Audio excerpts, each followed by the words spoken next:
Okay, welcome in one and all. I'm now going to be reviewing all of Week 11's action of the NFL season. I know I say this in almost all my videos, but it seems like the time is just flying by. It feels like just yesterday the season kicked off, and now we're well over halfway into the season. I think there's only 6 more weeks left, 12, 13, 14, 15, 16, 17, 7 weeks left to go in the season. Wow, time's going by. So I'll take a look at the Thursday night matchup, which took place in Baltimore, where we have the Ravens, and they took on the Cincinnati Bengals. The Ravens would prevail in this one. The final score would be 34-20.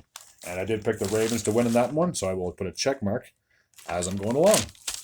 So the Thursday night, that took care of that. The big news, obviously, for the Bengals is they lost Joe Burrow for the remainder of the season. So this is going to be huge for this Bengals squad, especially if they're trying to compete and stay competitive in the AFC wildcard position. They're now sitting at 5-5. It's not looking too great. Obviously, other teams have had other quarterbacks step up and were able to prevail. If you did look at the Minnesota Vikings, for example, they lost Kirk Cousins, and then they had Josh Dobbs, and he won, I think, 2-3 games for them in a row. So it's not impossible for them to have someone play in Burrow's position, but it's certainly not going to be easy to have someone replace him. And the only reason I say a wild card position is because right now they're 3 games behind the Ravens for that top spot in the AFC North. And the other thing also are the other factor I should mention is that both the Browns and the Steelers are ahead of them in the standings. I believe they're both at 6-3 or 6-4. So it's going to be hard to catch up to those teams as well. So it's tough. It's a tough blow for a team that should have been in a win now mode, considering they just made the Super Bowl 2 years ago. So very tough news for the Bengals this part of the season. So now we'll go take a look at Sunday's action. The first matchup takes place in Carolina, where we have the Lowful Panthers, and they were taking on a team that seems to be getting hot at just the right time, and the Dallas Cowboys. The Cowboys would blow out the Panthers. 33-10 would be the final score in this one. With the win, the Cowboys are now sitting at 7-3, and with the loss, the Panthers are sitting at 1-9. And I did predict that Dallas would get the victory, so I will put a check mark. So far, I'm 2 for 2. The next matchup takes place in Cleveland. I just mentioned them. And they're taking on the Pittsburgh Steelers. How ironic that I was just talking about both those two teams, and both those teams ended up playing against one another. So I'll see if I can pull up their team's logos, and they should be on the screen as we speak. So the final score on this one would be 13-10 in favor of the Browns. It was a low-scoring affair. They now improved to 7-3, while the Steelers are still 2 games above 500, sitting at 6-4. So I was wrong on that one. I did predict Steelers would get the victory, but the Browns were able to prevail. So 2 for 3 so far on my predictions. The next matchup takes place in Detroit, and there were a couple of wild finishes in this particular week, I got to say, but this one here might just take the cake. If I'm not mistaken, I think the Lions are down by 2 touchdowns, and they somehow were able to come back against their NFC North rival. The final score in this one would be 31-26. So with the victory, the Lions have now improved to 8-2. I read a stat just the other day saying that this is the first time they're 8-2 since 1962. So well over half it. Like over 50 years. Over 50 years. That's just mind-blowing that they've been this good since then. So, 8-2 is where the Lions now sit at. And with the loss, the Bears are sitting at 3-8. I did predict that the Lions would win. So far, I'm 3 for 4 on my predictions. The next matchup takes place in Wisconsin. So staying in the NFC North, where we have the host team Packers, and they were taking on the Los Angeles Chargers. I'm not sure what it is with Chargers this year. Obviously, they made the playoffs last year. They lost in the wild card game, and ever since then, they have been a shell of themselves, to say the least. I did predict that they would be at least in contention to get into a wild card spot. They're now out of the hunt. I think they're like 12th or 13th in the AFC. It's wild to think of how far they've fallen, considering the talent that they have, especially with Justin Herbert as their quarterback on center. The final score on this one would be 23-20 in favor of the Packers. I did predict the Green Bay would win. So far, 4 for 5 on the year so far. The final score on this one would be 23-20. Both these teams are now sitting at 4-6. Obviously, for the Chargers, not looking too great. For the Packers, they're crawling back, but they're still below 500. The next matchup takes place in Houston, where we have the red-hot Houston Texans, and who would have guessed the Texans would be as good as they are, taking on the Arizona Cardinals. I knew that the Cardinals weren't going to be that great, considering that they lost Kyler Murray for a good chunk of the start of the season. He played last week and won, so a lot of people thought maybe he'd bring his momentum into Houston and be able to pull off a victory. I didn't think so. I did predict that Houston would get the victory, and they sure did. 21-16 would be the final score. So I did predict that Houston would win. Put a check mark. They are now sitting at 6-4, and with the loss, the Cardinals are at 2-9. Staying in the AFC South, we have two teams that are more than familiar with each other in the Jacksonville Jaguars, and they were taking on the Tennessee Titans. So, talk about a team that is coming off their tracks, coming out, just completely derailing on their season track with the Tennessee Titans, whereas the Jaguars are looking like the team I thought they would be. The Jaguars would pull this one off, winning by 20 points. 34-14 is the final score. With the victory, they are now sitting at 7-3, and with the loss, the Titans have the opposite record, sitting at 3-7. So I'll put a little check mark there. But yeah, I'm not sure what's going on with the Titans. It just seemed like their window of competing was a couple of years ago, because last year they were so great, but then they ended up losing like 6 games or 7 games in a row and fell out of the playoff hunt. So this team is falling apart very, very quickly. Staying in the state of Florida, we have the Dolphins, and they were taking on a team that now has a new identity in the Las Vegas Raiders. Despite the fact the Raiders were able to get back to 500 football, they were not able to get the victory over the Dolphins. 20-13 is the final score in this one. So for the Dolphins, they have now improved to 7-3 with the loss. The Raiders are now one game below 500, sitting at 5-6. As much as I want to give the credit to the Dolphins, again, they haven't been consistent enough. And if you look at their schedule, the teams they've beaten, they have either been god awful or just like meh, or just like average for me. So for the Dolphins, they still have a lot to prove. Yeah, they're tied with the Chiefs with the 7-3, but because the Chiefs won the regular season matchup, if the season were to end today, I believe the Chiefs would have the number 2 seed, while the Dolphins would have the number 3. So they still have a lot to prove to myself and all the other doubters out there that they are a very competitive team. It's just a matter of can they win against teams with a winning record. So I will put a check mark beside the Dolphins. All right, the next matchup takes place in Washington, where we have the host team and the Commanders, and they were taking on a team they're very familiar with in the, where are they?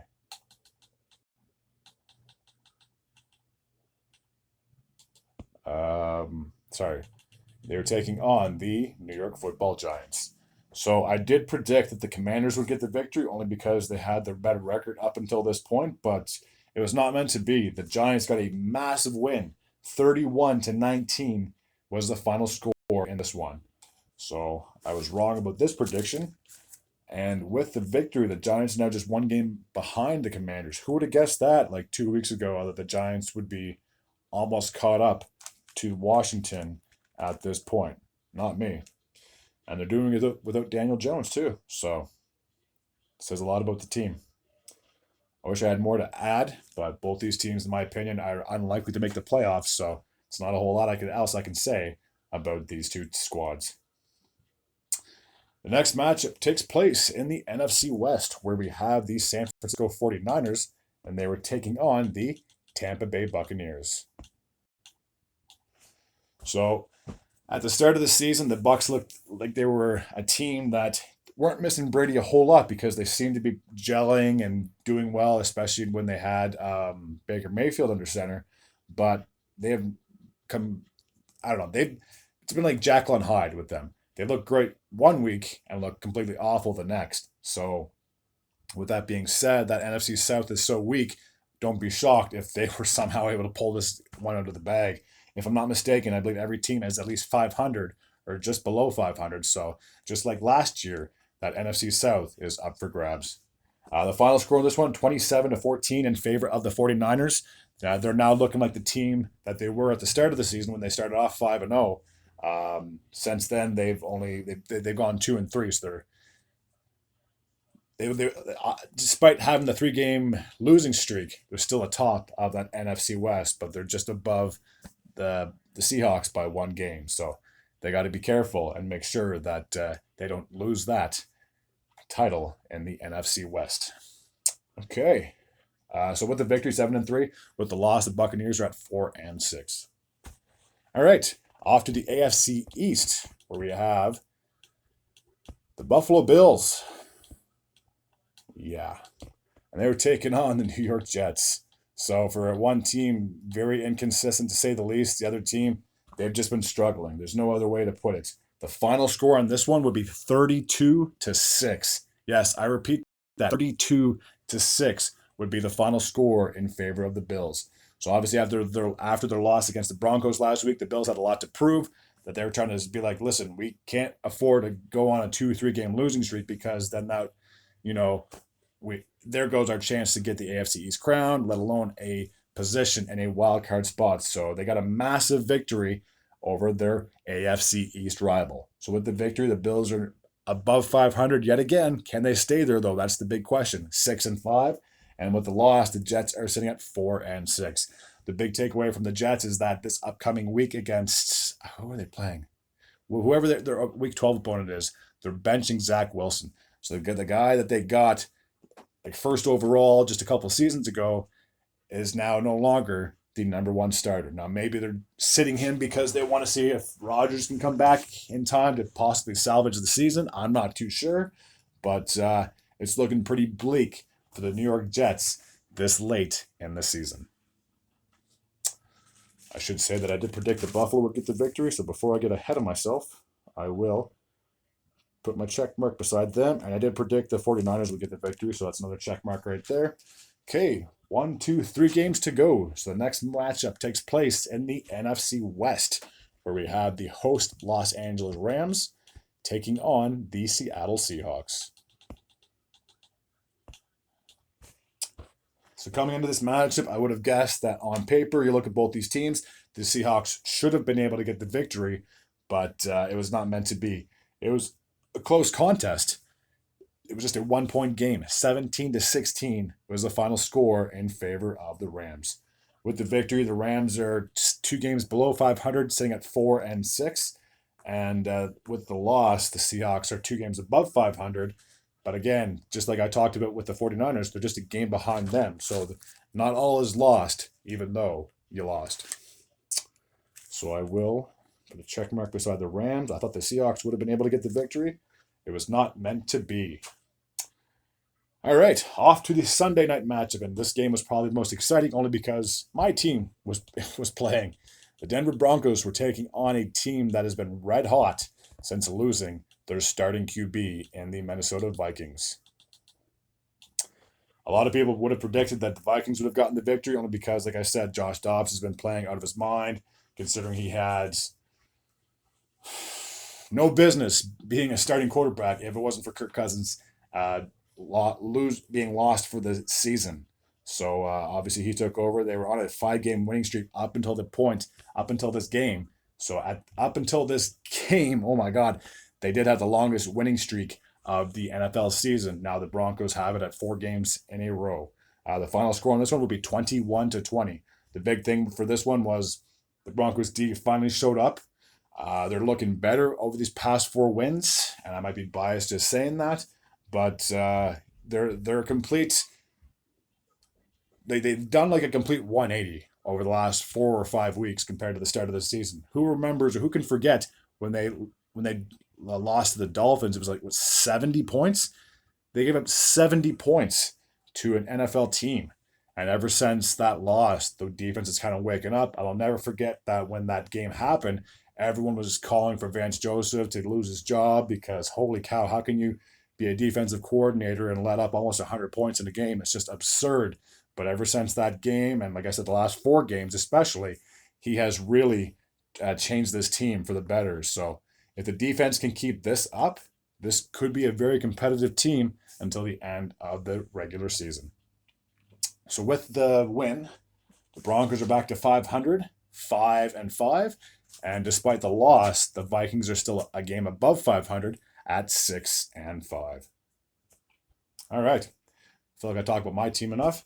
Off to the Monday night game, which is probably the game of the week, in my opinion, in the Kansas City Chiefs, and they're taking on the Philadelphia Eagles. For those who don't remember, this is a Super Bowl rematch from last year, where obviously the Chiefs were able to prevail.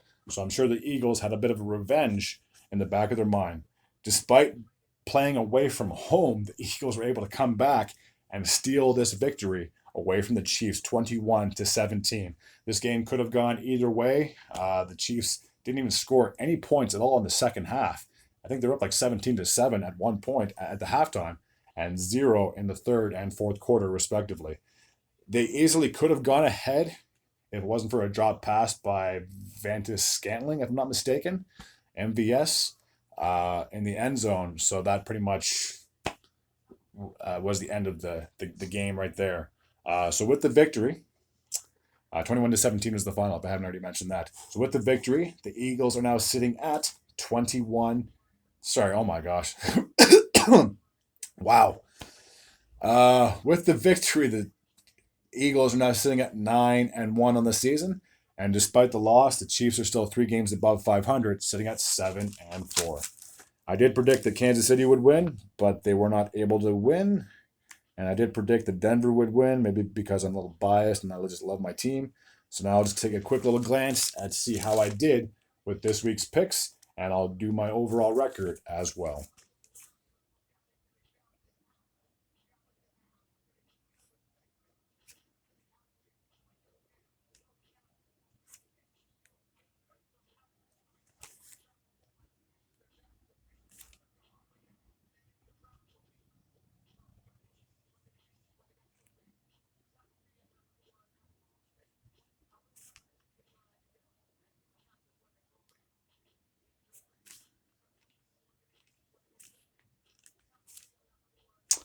Okay, so out of the 15 games that were played in week 11, I went 11-4. So my overall record is now at 90-54. So not too bad for my overall record. Now, as long as I don't go lose 30 games in a row, I still should hopefully be above 500 by season's end. But maybe by myself saying that, I probably just jinxed myself. Quick little side note: so the 4 teams that were on their bye week were the Atlanta Falcons, who are sitting at 4-6, the New Orleans Saints, who are sitting at 5-5, the Indianapolis Colts are also sitting at 5-5, and the New England Patriots at 2-8.